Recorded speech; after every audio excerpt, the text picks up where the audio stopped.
Hello, I am Kumail Nanjiani, and I am proud to welcome you to the 2020 Samuel J. Heyman Service to America Medals. That's right, Mom. I'm hosting the Sammys.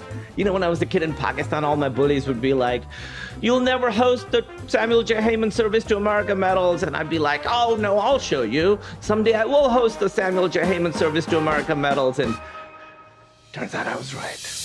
I am thrilled to honor innovators from all across the federal government, from the CDC to NIST to Veteran Affairs and more. Roughly 2 million civil servants work in the federal government, and this is our chance to recognize their critical and innovative work. Now, this is normally where there would be like a huge celebratory musical number, and I would sing and dance, and everyone would be like, "Wow, I didn't know Kumail could do that. That's so impressive." But we've decided to go more subdued because it doesn't seem like the time is right for a celebration. I mean, nobody's coming to my Zoom pool parties, and my computer's wet. But the Sammys are more than just a public service extravaganza, although they definitely are that. This is our chance to thank the public servants who actually hold this country together. And right now, so many public servants are on the front lines battling COVID-19. And I want to thank each and every one of them personally. Thank you. Thank you. Thank you. Thank you. This year's finalists are all truly amazing. I wish I could give everyone medals, but then the medals wouldn't really mean anything. So you know what? Scratch that. Just know that you are secretly a winner, all of you, except the ones who are actual winners. You're the only ones who really count. The reason we have so many outstanding honorees is because public service is full of outstanding people. The best and brightest in their fields working together to improve the quality of life of people they've never even met. And they're not even smug about it, like at all. If I did what they do, I would bring it up all the time. I would be insufferable at dinner parties. Like, yeah, you know, I'm a public servant, so I'm pretty selfless and have devoted my life to help others and serve them. And what? You want me to pass you the gravy? That's so far away. But not these people. They don't even brag about their own work, which is why tonight we have to brag for them. To help me celebrate these everyday superheroes and the work they do, here's a couple public servants you might have heard of. Hey everybody, and congratulations to the 2020 Sammy honorees.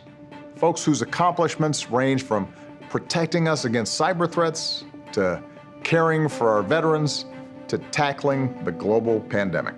They're not doing all of that all at once, obviously. They're not superheroes, but they come awfully close. These outstanding honorees represent the excellence of our public servants who serve across administrations and are the lifeblood of a government of, by, and for the people. They don't do it for the spotlight. They don't do it for the paycheck. But day after day, year after year, they commit their lives to making this country a little bit better. As president, I saw the products of their work firsthand, at home and overseas. In this current moment, their contributions are even more critical as we face down this pandemic and the economic uncertainty it's brought with it. Challenges like these are far too big for any single person or entity to solve alone. That's why we need government. It's why we need good government. And it's why we need hardworking, dedicated people who care less about themselves than they do about those around them. That alone is worthy of a celebration. So, to all this year's honorees, and all those who keep serving this country every day without fanfare, and sometimes without much support from the world around them, your work could not be more important. Thank you for all that you do. Congratulations to the 2020 Service to America Medals honorees. The work of these distinguished public servants range from finding innovative ways to care for our nation's veterans to protecting us from cyber threats. We are pleased to celebrate them tonight and highlight the meaningful ways our government serves its citizens. The significance of their work is even more critical as the country faces the many challenges posed by the COVID-19 pandemic. It is important to remember that public service is a noble calling. May God bless you all. Well, those guys seem to know a thing or two about leadership. Speaking of leaders, our next presenter has blossomed from a child actor to a legit neuroscientist. I guess you could call that transition a big bang. To present the Emerging Leaders Award, here is Mayim Bialik. The Emerging Leaders Medal is given to a notable federal employee who's still at the beginning of their career in public service. So they still have many years ahead of them to finish fixing the entire world. This year's winner is Dr. Vikram Krishnasamy. My name is Vikram Krishnasamy. I am a physician and an epidemiologist at the Centers for Disease Control in Atlanta, where I work on drug overdose and strategies for addressing the drug overdose crisis. This will come as a shock to anyone who has been living under a rock or inside of a well. The drug crisis in America is very complicated. In fact, opioid overdoses resulted in an average of 128 deaths a day in the US and some 400,000 deaths since 1999. One of the most difficult medical public health challenges we have right now is drug use disorder. It's a chronic relapsing medical condition, though, that has an important interface between law enforcement, public health, and medicine. One of the challenges for these kinds of crises is that anytime there are new public health programs set up anywhere is how do we pull together the materials in a way that everyone can understand them. And so what we did was put together a curriculum that spanned 12 to 16 hours, made it easily digestible with questions so that our local and state health departments, law enforcement agencies could sit down and say, okay, now we really understand the background of the opioid overdose epidemic. That while we were interested in taking down the bad actors, we also had to be concerned about the fact that there were going to be unintended consequences. The fact that when you close down a pill mill, that there are going to be patients who still desperately need the medication. The logical thing to do was to liaison with public health officials. And the way we did that was to partner with the CDC. Dr. Vikram Krishnasamy provided that opportunity to be a touch point, a liaison that we could work with at the federal level and who could then share information with trusted partners at the state level. Basically, imagine a sixth grade dance. On one side of the gym, there's all the federal law enforcement folks, and on the other side are all the public health officials. Everyone's being all shy, scared to dance. It should be working, but it's just not. Dr. Krishnasamy is the guy who gets everyone out on that dance floor together, dancing, talking, and prescribing responsibly. Yeah, what we would try to do is first make an introductory call and ensure that, let's say, a state health department. And then what we would then do is ensure that they had the right contacts and were in communication with federal agents, and then establish that relationship so that they all feel comfortable talking to each other in the future, especially as some of these critical actions do happen.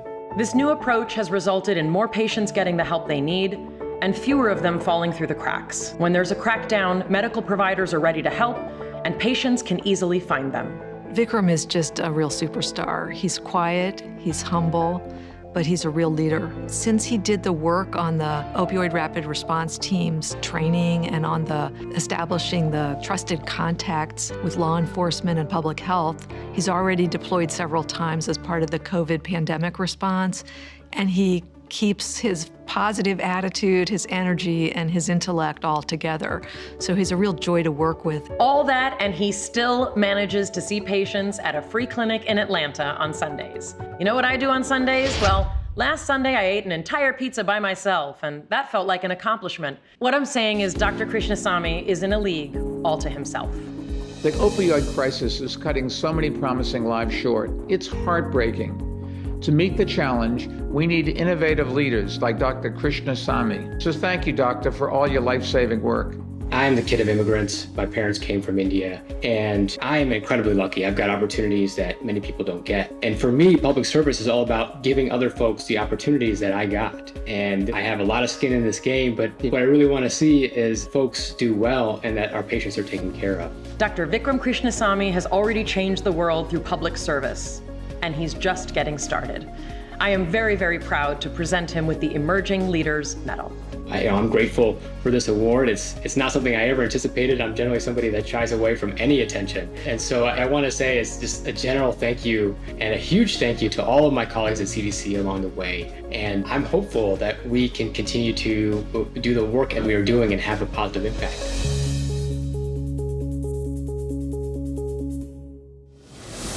Some things just go well together. Mike and Ike, Now and Later, Junior and Mint, This next award honors contributions in a couple of areas that also go great together: science and environment. Although that's a terrible candy. When most people think of 3D printing, they think of space teleportation or replicating dinosaurs or teleporting dinosaurs through space, which I have no idea if that's even a thing. Guys, I'm not a scientist, obviously. But Dr. Beth Ripley looked at 3D printing and she saw so much more. 3D printing is a manufacturing technology that allows you to create graspable, real-world objects from digital two-dimensional data. For example, you could take something like a CT scan of your heart and turn that into a 3D printed object, an exact replica of that patient's heart that you could hold in your hands. Imagine being able to talk to someone while you're holding an exact model of their heart in your actual hands, like some kind of wild Tekken character. This is not just a power move. This is a new way of planning delicate surgeries without having to take all the parts out of your patient first. So this idea started a while back, in 2017, actually. The first model she printed was actually printed on a garage 3D printer, and she actually colored it with her children's markers. And it just sort of went from there. The models became more advanced, and it's been a great asset to have those. It helps with surgical planning, it helps with patient education. When you show them a color model, it gives them a much better understanding of what we're going to do. We can refer to it during the operation. It's easier to look at than it is to pull up the CAT scan or the MRI. What Dr. Ripley saw was an opportunity to use technology not only to help veterans, but also to help those doctors and nurses who are operating on veterans treat their patients more efficiently and treat them in a way that actually cuts down on the potential for mistake. That's the kind of leadership style that we at VA take pride in. Dr. Ripley's pioneering work in 3D printing has been able to help in a wide variety of ways, from helping patients understand what's happening inside of their bodies to designing prosthetics perfectly fit to their needs. Having 3D printed models can make surgeries faster and more cost-effective, or allow doctors and patients to decide ahead of time whether or not to even have surgery in the first place. So we had a veteran who lived in a very remote area within Alaska, so a rural veteran. And so it's difficult to come into the hospital. And he had a really difficult and complex hip injury. And we really wanted to minimize the number of times this veteran had to fly back and forth. So we ended up getting a CT scan up in Alaska. We printed out his hip, the actual hip and the actual size.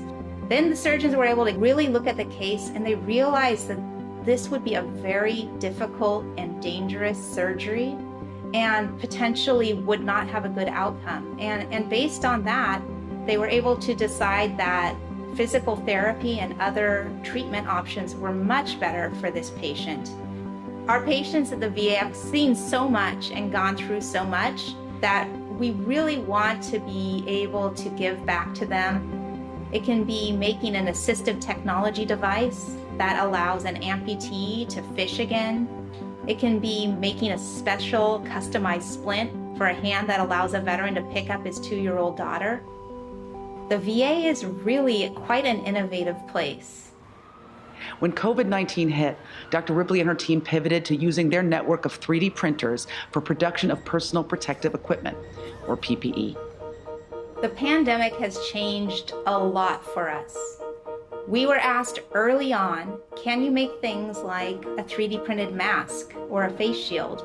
To which the first answer was, no, I don't think so. How would I make a paper mask with a 3D printer? But once you get over that and you think, no, wait, my job is to make the impossible possible. And we actually created a 3D printed mask in 10 days. But that was really just the beginning. So since then, we thought about ventilator parts. We're actively involved right now in 3D printing nasal swabs and figuring out the safety and efficacy of them. We're trying to think of new ways to do personal protective equipment for patients.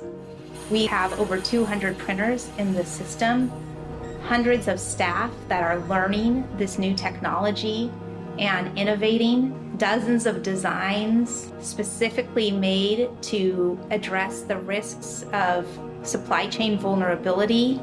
The skills Dr. Ripley brings to her job could have been used to do anything, even print dinosaurs in space, which would be so incredible. But the point is that Dr. Ripley could have used her skills for anything, but she chose to apply them to public service because she is even more amazing than dinosaurs in space. I'm not surprised she was nominated for this. She's the epitome of public service. She's talented, she's motivated, she's innovative, and she's dedicated a lot of energy to the 3D project. Technology and VA go together. We developed the first nicotine patch. We developed the first liver transplant. We developed the first cardiac ablation procedures. 3D printing is the cutting edge for the future. And Dr. Ripley's work is advancing the cause of veterans' health care and also offering to her fellow employees the opportunity to move forward in that kind of work. And she exemplifies what we're all proud of here at VA. For all of these reasons, I am very proud to honor Dr. Beth Ripley with this year's Science and Environment Medal. When I heard I won, I thought it was a joke. I thought there's no way. The people in the category with me are amazing. And so I felt very surprised. And I think it can be hard to receive praise for something that's much bigger than yourself. This isn't really about me. This is about the entire VA family, the 3D printing community that came together and built this. But I'm really excited though, and really thankful for the opportunity to be able to elevate this work and tell the story of what we're doing. Public service is really a gift. When you don't want to get out of bed in the morning and you're having a hard day, to think, no, you know what? Somebody needs me and there's something that I need to do, and by being part of the public service, we can do big, important, messy things that would be so hard to do on our own.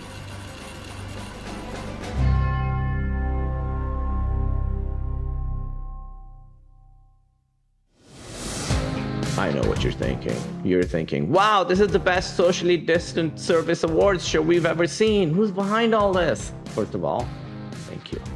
You're too kind. Secondly, that would be an organization called the Partnership for Public Service, the most important nonprofit you've never heard of. Honestly, their work would not be possible without people like you. To tell you more about what they do, here's their president and CEO, Max Dyer. Thank you, Kumail, and thank you all for spending an hour celebrating an amazing group of public servants at this year's Samuel J. Heyman Service to America Medal's first ever virtual gala. The Sammys program is presented annually by the Partnership for Public Service, a nonpartisan, nonprofit organization that helps our government work better. We promote service to our nation, advocate for critically needed reforms, and support federal leaders and institutions as they respond to big problems. You can read more on our website. Why do we do what we do? Government is the best tool we have for addressing our biggest problems. For too long, this nation has tolerated a culture that erodes federal institutions. But the pandemic has made it abundantly clear. Good government with skilled employees and highly competent leaders is essential to our health, safety, and economic well-being. The partnership believes that good government starts with good people, like those you'll hear about tonight. This year, we've seen so many public servants step up to address extraordinary challenges and continue doing important work to help us all. To these and all frontline workers helping to battle the COVID-19 pandemic, thank you. Tonight, we celebrate success with the Oscars of Government Service. Letting employees know their work is valued is a powerful way to make our government better. Help spread the word with hashtag Sammys2020. So congratulations to all of this year's winners and finalists. You join an illustrious group of more than 500 honorees we've recognized since the program began in 2002. Samuel J. Heyman, the Sam and Sammys, believed in the power of good government. Sam was a respected business leader and visionary philanthropist who founded the partnership to revitalize our government and to inspire a new generation to serve. We're grateful for the continued support of his family, including his wife and partnership co-founder Ronnie Heyman and their daughter, Jen Millstone, who serves as a member of our board. Thank you also to everyone on our board of directors, led by Chairman Tom Bernstein, and the supporters who make this program possible. Our national sponsors, Bloomberg Philanthropies, Conant Leadership, David Marchick, Jennifer and David Millstone, Indra and Raj Nooyi, Standard Industries, and Patricia and George Weldy. Our capital sponsors, Tom and Andy Bernstein, Carina Endowment Fund, Microsoft, and Tom Nides. Our platinum sponsors, Citi, Deloitte, EY, David Kapos and Leslie Kimball, McKinsey & Company, the MITRE Corporation, Morgan Stanley Foundation, Steve and Molly Preston, Verint, and our many other sponsors who you can also find on our website. Finally, a special thanks to our media partners, Axios, Bloomberg, Facebook, Twitter, and YouTube. As I said, tonight is about what's right with government. And tomorrow? Tomorrow is about finding another stellar group of honorees for next year. And breakfast. Probably first breakfast, then honorees. The point is, our website is ready to accept your 2021 nominations. Please help us find more amazing stories like the ones we're hearing tonight. Enjoy the rest of the show. The Paul A. Volcker Career Achievement Medal is named after Paul A. Volcker, of course, who dedicated a decades-long career to federal service. Sadly, Mr. Volcker passed away last December, but through the generous support of Ray and Barbara D'Alio, we are proud to continue his distinguished legacy by presenting this award in his name. Please welcome Samantha Bee. The Career Achievement Medal is given to a federal employee who has spent 20 years or more making significant contributions to public service. Tonight, we honor someone who really leans into the or more side of things. Dr. Ira Paston's 60 years at the National Cancer Institute have led to many significant achievements, including a new treatment for a rare form of leukemia. Hairy cell leukemia is a cancer of cells in the bone marrow. It's called hairy cell leukemia because the cancer cells have little projections, and the person who discovered the disease said they look like hairs. Hairy cell leukemia is often referred to as a rare disease, but rare is kind of a relative term. It is 2% of all leukemias, which works out to about 1,250 new cases per year in the US, and that's about 3 to 4 new cases per day. The main treatment for that is cladribine or pennistatin, and usually does not cure the disease, and most patients will relapse by about 16 years. So what's exciting about the drug that Dr. Paston developed is that it's not chemotherapy, and it doesn't have chemotherapy toxicities. So our drug is like a magic bullet or a guided missile. It has a little piece of an antibody that binds to the cancer cell and a little piece of a toxin that goes in and kills the cell. Like any cute but fatal disease, the best way to understand it is through a cartoon. So the drug binds to the outside of the cell to a specific protein called CD22, and then undergoes a lot of processing and trafficking. And then from there, it engages with an enzyme that makes protein. So we arrest protein synthesis, MCL1 levels fall, and that leads to cell death. Okay, so it's not exactly Saturday morning cartoon level wacky hijinks, but it's probably more important to the world at large. The therapies that Dr. Paston developed here could also be effective treatments for pancreatic and lung cancer, as well as mesothelioma. Our other program is using this approach to treat solid tumors, particularly mesothelioma, with my colleague, Dr. Hassan. And that drug, which is known as LMV100, is in clinical trials now for mesothelioma. But as important as this work is, it's just the tip of the iceberg with Dr. Paston. Over his 6-decade career, he has interacted with and mentored scientists who have gone on to be very successful in their own right. Say, for instance, Nobel Prize winner Harold Varmus. In the summer of 1968, I was a untutored physician who was seeking a place at the NIH, and I ended up in the laboratory of Ira Paston. And there, very quickly, under his superb direction, I learned from this young endocrinologist how to think about science, how to make use of the coming of molecular biology to clinical medicine, and how important the government is in trying to create careers for young scientists. Over the ensuing 50 or so years, Ira and I have remained in close touch. I've watched his remarkable development as a scientist, exploiting new opportunities with fearless abandon on many occasions. Now, I realize Dr. Paston may be new to some of you, but old school Paston heads like me and Francis Collins have been into him for years. Public service for medical research is the willingness to forego maybe all kinds of other recognition, including a lot of financial recognition. Just throw yourself into trying to make discoveries that are going to help people.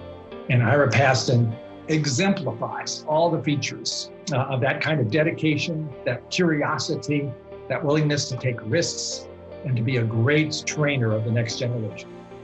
For this and so many other reasons, I am very proud to present Dr. Ira Paston with the Paul A. VOLCKER Career Achievement Medal. I am tremendously pleased to accept this award. And I want to start by thanking my wife, Linda, who gave up a position in Boston to move to NIH so I could work there. And also, I guess, to my kids who would rather have me home playing with them than going to the lab.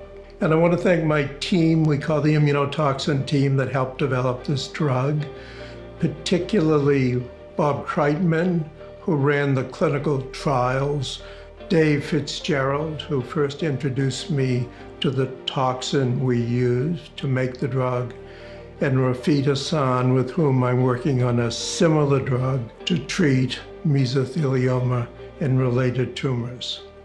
And then, of course, there are many people in my lab and fellows and technicians and others who've helped over the years and done most of the work, and the nurses and patients who participate in the trials.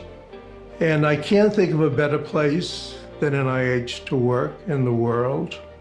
I grew up in a working class suburb of Boston. My grandparents left Europe to escape persecution, and I must say it was a really good decision.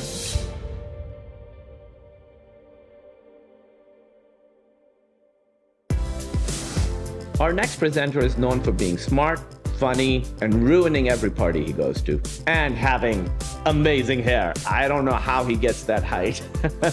I'll ask him. Here is Adam Ruins Everything's Adam Conover. This year's Safety, Security, and International Affairs Medal goes to Donna F. Dodson. Before she retired in May from her position as Chief Cybersecurity Advisor for the National Institute of Standards and Technology, Donna did more than just intimidate people at dinner parties. She also led the charge to keep us safe from things we don't even know about. As the Chief Cybersecurity Advisor for NIST, I had responsibilities around cybersecurity, including cryptography, key management, risk management, identity management, vulnerability, etc. So quite a large portfolio. The world of cybersecurity is vast and scary, full of threats we might never imagine. It's kind of like the bottom of the ocean, where they have those fish that look like transparent ghost monsters waiting to eat your toes. Oh, terrifying. 30 years ago, we just had computers to worry about, but now we live in the Internet of Things, where everything is a computer. Cars, refrigerators, even doorbells. That's right, those creepy internet fish are right at our front doors. Imagine the billions of devices in the world today that need to be protected. So all of the people out there who are relying on various aspects of cyberspace should be very happy to know that NIST and others care a lot about standards for safety and security. The Internet of Things is really where the physical world and the digital world come together.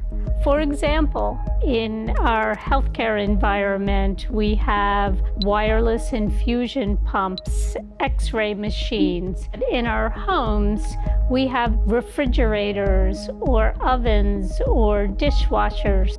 And it's critically important today to protect those devices. Wait, not even our dishwashers are safe? There's always a privacy aspect to things, whether it's our phone, our laptop, or our smart toilet. No, Donna, not the toilets. Is nothing sacred? The point is, our world is so interconnected through the Internet of Things that we are open to a lot of risk. Luckily, Donna has been on the case. NIST worked very closely with industry to develop a risk management framework. And what that does is it gives you a tool that you can use to understand your cybersecurity risks. The Cybersecurity Framework is a voluntary set of guidelines, best practices, and standards that anyone, anywhere in the world can use.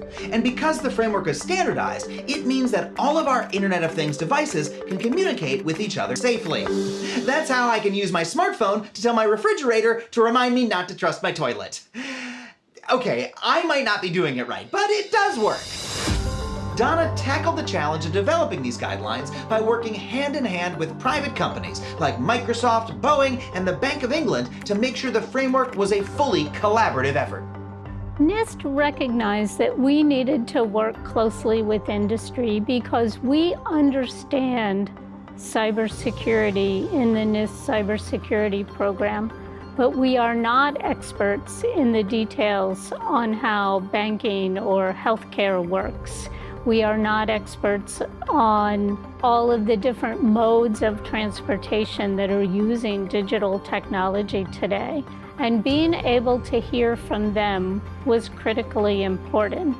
Government has a huge investment in computing capability and communications and networks, but the bulk of the internet was in private hands. That means that when problems arise, it is the private sector that's likely to both see and experience a lot of those problems. And so the partnership of sharing information is in fact very much an important collaborative activity. The world is a better, safer place because of Donna's work. And that's the kind of legacy we should all want to have. So I am so proud to honor her with this year's Safety, Security, and International Affairs Medal. Donna, you deserve this medal, you deserve the recognition, and I hope that you accept it with great happiness. For me personally, it really is an award that belongs to all of my colleagues here at NIST, and I'm so fortunate to have been able to work with so many great people over the years. You know, there's a kind of cryptography where everybody has a small component and you have to bring it all together in order to see what the secret is. I feel like we should take the Sammy's medal and divide it up and give each one of us a piece of that, recognizing the great work that we have all done together.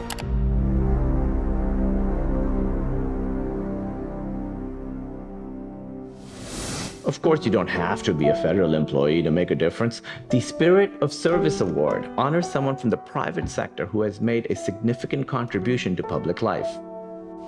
Is it me? Am I winning this one? No? There's nobody there.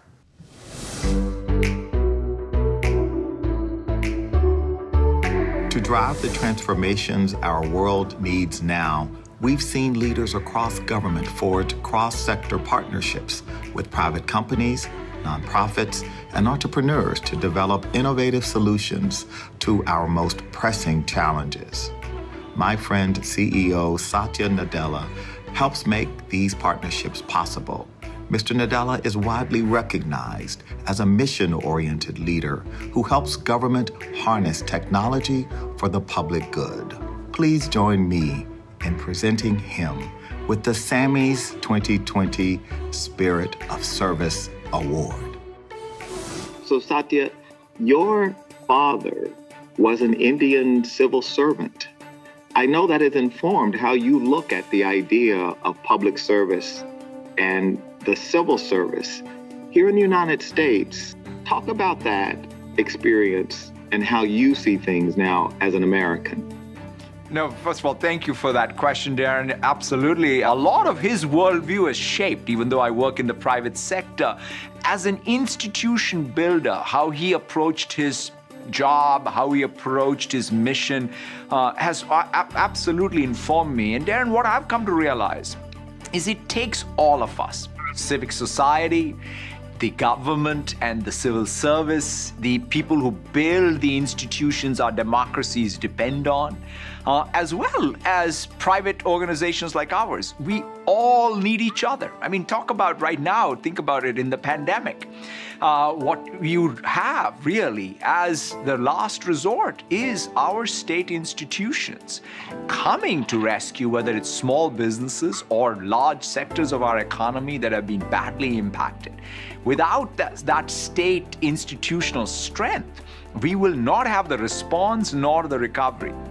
At Microsoft, you have initiated a number of programs and important projects with the government. Talk about some of the things you are most proud of in terms of partnership with the public sector. Working with the public sector, making sure that the latest technology is available to the public sector so that the public sector institutions can innovate on behalf of all the citizens that they serve is probably the biggest calling we have in terms of our own mission. We worked with the CDC even in their AI bot in order to really help people, to basically self-attest and then to go to telemedicine or any other triage facility. So that ability to create agility and resilience in our public institutions by adapting to the circumstances, using innovative processes, innovative technology, is what I think is just great for our country. When I look at it, if you go back to my claim that you need private sector, civic society, and the government all to function, you don't want any one of these parts of what is a thriving democracy to get behind on the ability to deal with crisis. And that's, I think, what we have seen, and that's because of the leadership of our civil servants. So what does getting a Sammy mean to you?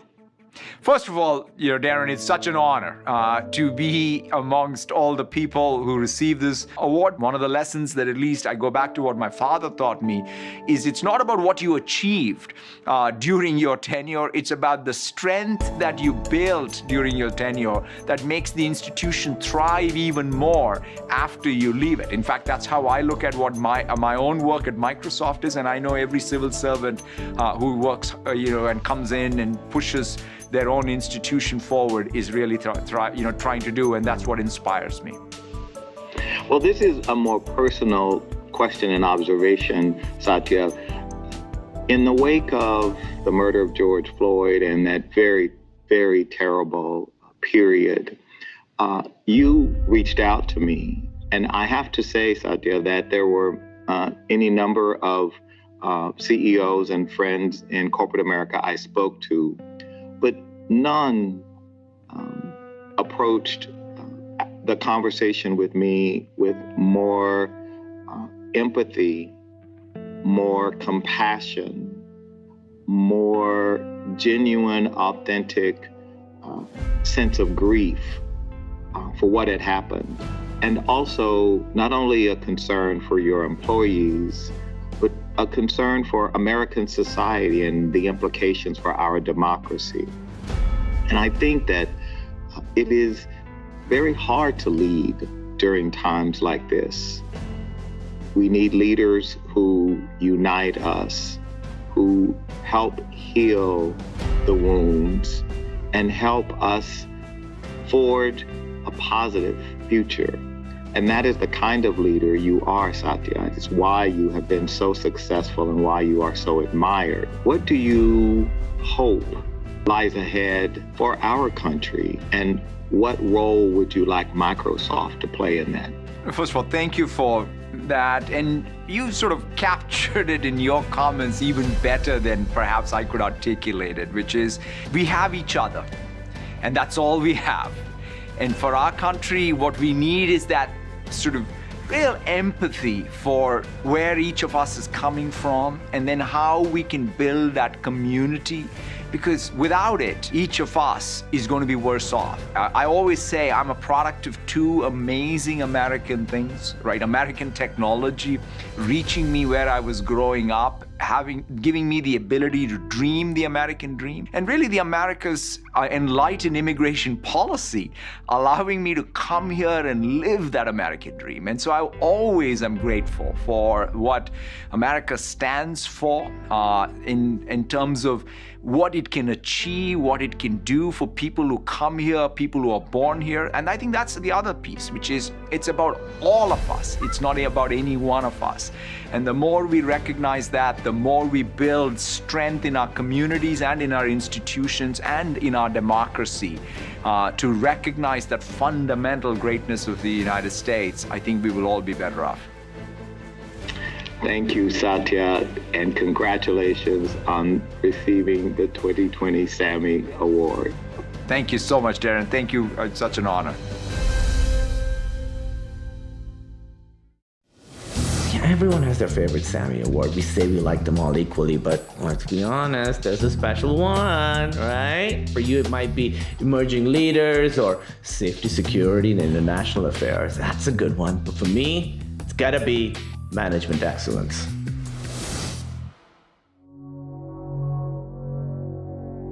The Medal for Management Excellence is normally presented to an individual for demonstrating results-oriented leadership through a significant contribution to the nation. But this year, we're not doing that. This year, we are honoring 3 individuals. Hi, I'm Neil Evans. I'm an internist with the Department of Veterans Affairs. I'm the Chief Officer of the Office of Connected Care in the Veterans Health Administration. My name's Kathleen Frisbee, and I am the Executive Director of Connected Health in the Office of Connected Care for the Veterans Health Administration. My name is Kevin Galpin. I'm the Executive Director of Telehealth for the VA. There are 9 million veterans enrolled in VA healthcare, but not all of them can easily access in-person medical providers. That's where Connected Care comes in. Many of our veterans live in areas that are far from our medical centers and community-based outpatient clinics, where there is often a dearth of primary care providers, mental health providers, and specialty providers. So it has been essential to overcome this geographic divide and build a program that connects healthcare services using technology to provide these services to veterans. What telehealth does is it allows us to reach places that we can't be in physically, but it also alleviates the burden for many of our veterans when it comes to having to travel hundreds and hundreds of miles, round trip, just to visit a VA facility. It allows us to reach places we've never reached before, and that is the wave of the future. You know, at the heart of all healthcare is a relationship. We go to our healthcare providers because we trust them. We trust the knowledge that they bring to the table, and we really relish a relationship, a connection with the healthcare providers that we serve. And if we're able to make those connections easier, that really just takes healthcare to the next level. It allows us to connect with patients not just in person, but virtually, and transforms what the experience is for all of us as we engage with healthcare in this country. If I had been asked to imagine the future of healthcare, I would have suggested that we replace our doctors with floating robot doctors, but they had a better idea. Use the technology we already have to make a system that connects patients with regular human doctors. And even better, they got the system in place before a worldwide pandemic broke out. Probably the best example of why telehealth has been so important during the pandemic is in our mental health services. Sitting one-on-one with your mental health therapist or your psychiatrist is something that just could not be done safely through many months of this pandemic. Therefore, the presence of a technology-enabled visit that could occur from your own home that doesn't require travel is extraordinary. In the month of February, we conducted 40,000 mental health teleappointments. But in the month of June, That went up to 905,000. So we were able to not only keep our commitments to our veterans, but we were also able to expand our reach and provide veterans with a glimpse into the future, a glimpse that allows them medical services, in many cases, in the comforts of their own home. What it takes to be a really good leader, a really good manager, is to be able to be committed and dedicated to a vision that you believe in. For us, it's the vision that we should be able to deliver healthcare where veterans are, as close as possible to where they are. That's what Neil and Kevin and I are able to do collectively because we make an incredible team together. For clarity of vision, I am thrilled to present the Medal of Management Excellence to Neil Evans, Kathleen Frisbee, and Kevin Galpin. Neil, Kathleen, and Kevin exemplify what we mean by engaged leadership here at VA. They looked at a crisis, and instead of taking a step back and thinking that these are obstacles that are insurmountable, they looked at it as an opportunity. Not just an opportunity to serve people in the midst of a crisis, but to serve people after this is over by changing the very nature of the way VA helps American veterans. It's exciting to be recognized for hard work, for dedication that feels good. At the same time, I also recognize how many other people contribute to everything that we accomplish. I am so grateful for this award because it gave me an opportunity to reflect on my accomplishments and my work. Of course, all of VA leadership has been very supportive of what we're trying to do in connected care. The recognition of our efforts, but not just our efforts, of our team's efforts and the organization at large's efforts is just really humbling. I am excited and thrilled to come to work every day with Kathy and Kevin, and frankly, with the rest of the Connected Care team and the tens of thousands of dedicated healthcare professionals in the VA who are using Connected Care technologies every day to meet the needs of America's veterans.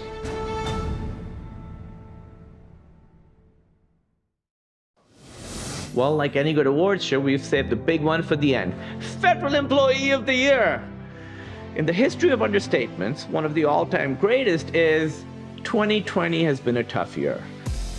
And this year's Federal Employee of the Year has been right in the thick of it. The Federal Employee of the Year medal is awarded to someone who has excelled in their work as a public servant, federal employee, and national heartthrob.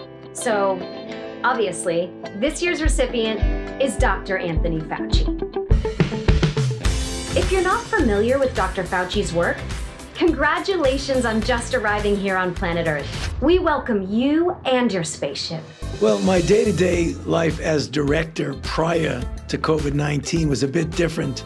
I had 3 functions as director of an institute that is responsible for either conducting or funding most of the biomedical research on infectious diseases and immune-mediated diseases and allergy. I'm also a physician, and I still see patients at the NIH Clinical Center, mostly HIV, persons with HIV and HIV-infected individuals. And I also run a laboratory on the pathogenic mechanisms of HIV. So it really is a multifaceted job.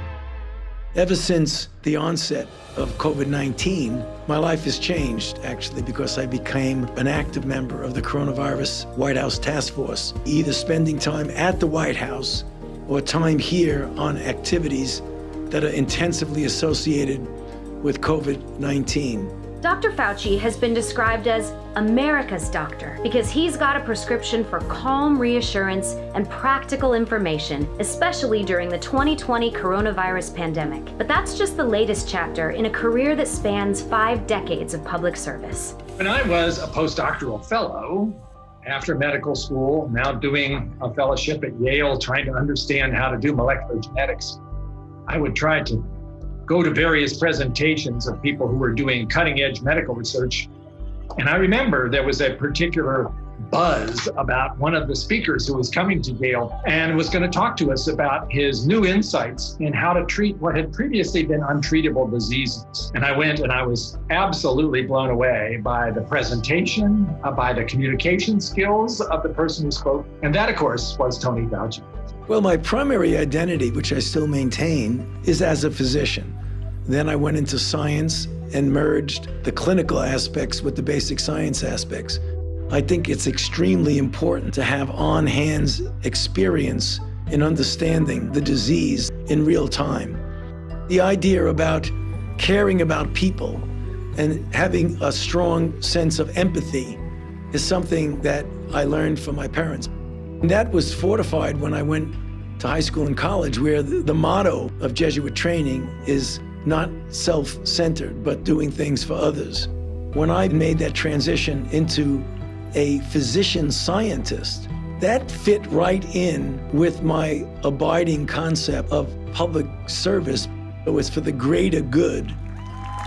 There's nothing like that feeling. As the director of the National Institute of Allergy and Infectious Diseases, Dr. Fauci has guided the response to many viruses, including HIV, West Nile, SARS, H1N1, MERS, Ebola, Zika, and now COVID-19.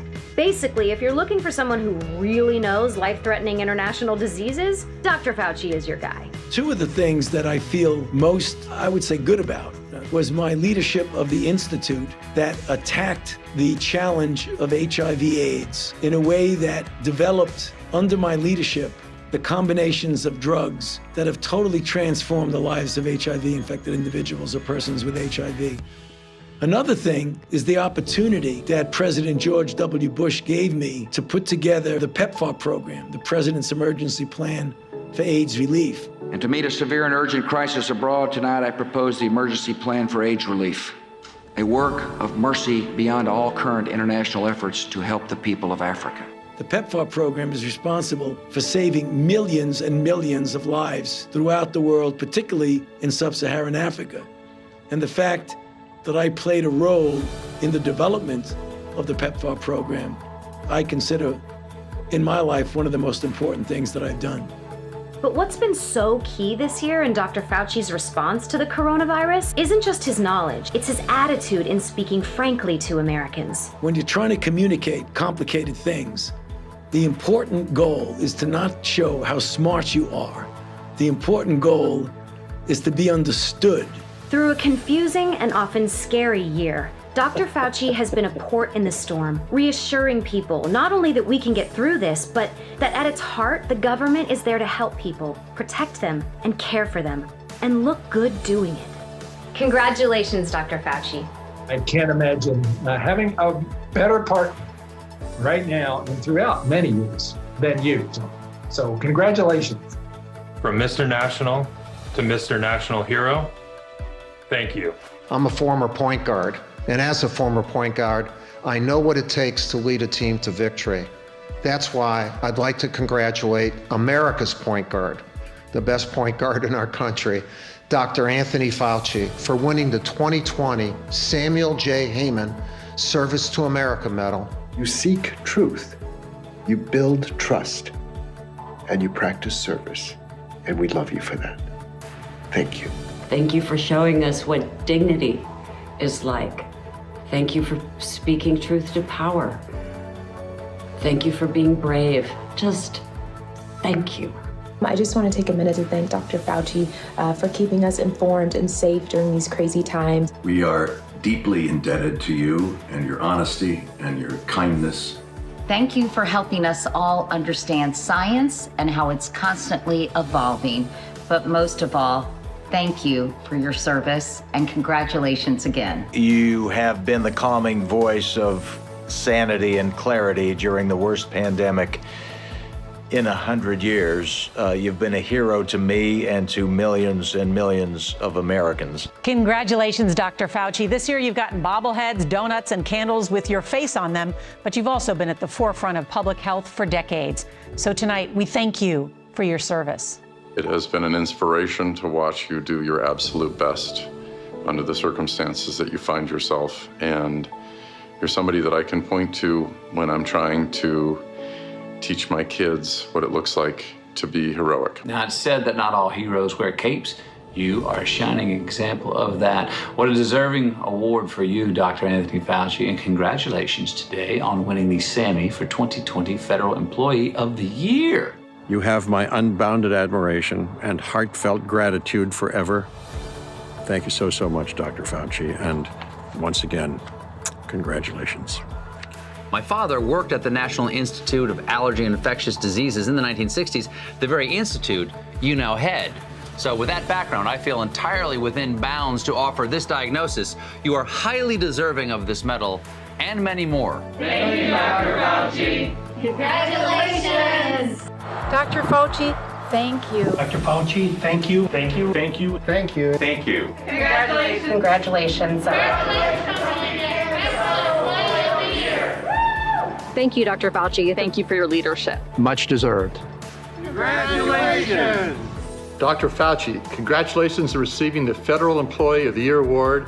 Congratulations, Dr. Fauci, on this Sammy Award 2020 Federal Employee of the Year. You've been there making science and facts cool again and reassuring us that we're going to get through this. You are America's scientist, a steady hand that inspires faith that together we will overcome this deadly virus. Our country deserves the very best of government, dedicated leaders who uphold the public trust and put the people first. Thank you, and congratulations. Congratulations. I am thrilled to congratulate one of America's greatest public servants, Dr. Anthony Fauci, on his Federal Employee of the Year Award. At this critical time, I know I speak for the millions who have benefited from your work when I say, Dr. Fauci, thank you so much for your service.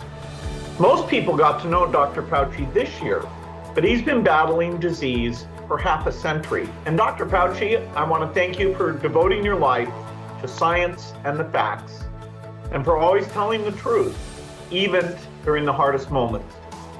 Congratulations on the award. It's very well deserved.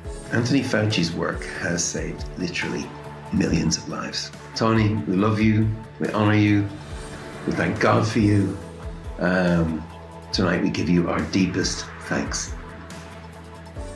When you are doing the kinds of things that I'm doing right now, the thing that you're really focusing on like a laser beam is the job you have to do and the importance of that job and the importance of doing it well.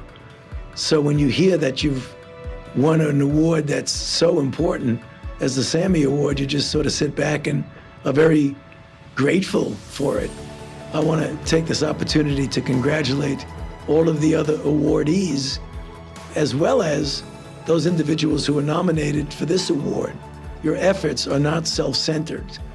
They're for the betterment of mankind. And the kind of feeling that you get when you accomplish something in that arena is just unparalleled to any feeling of gratification I've got for doing anything else in my life.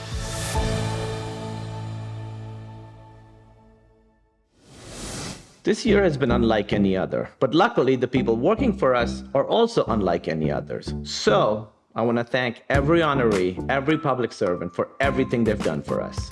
Thank you. You are an inspiration, and you're all very attractive. Trust me, I live in Hollywood. You're beautiful, inside, and more importantly, out. Again, I'd like to thank our sponsors and media partners that support the Partnership for Public Service. By working together to place value on these awards, we also place value on public service. So thank you for your respect, for your support, and for sending a camera to my house so I could do this. Remember, working in public service is a choice that anyone can make. It's a choice to help people, help your country, and to make a real difference in real people's lives. Sounds pretty good to me. For more information, go to ourpublicservice.org. Good night. Ha! Take that, bullies. See, I hosted the Sammys, proved them wrong yet again, nailed it. Oh wait, still recording.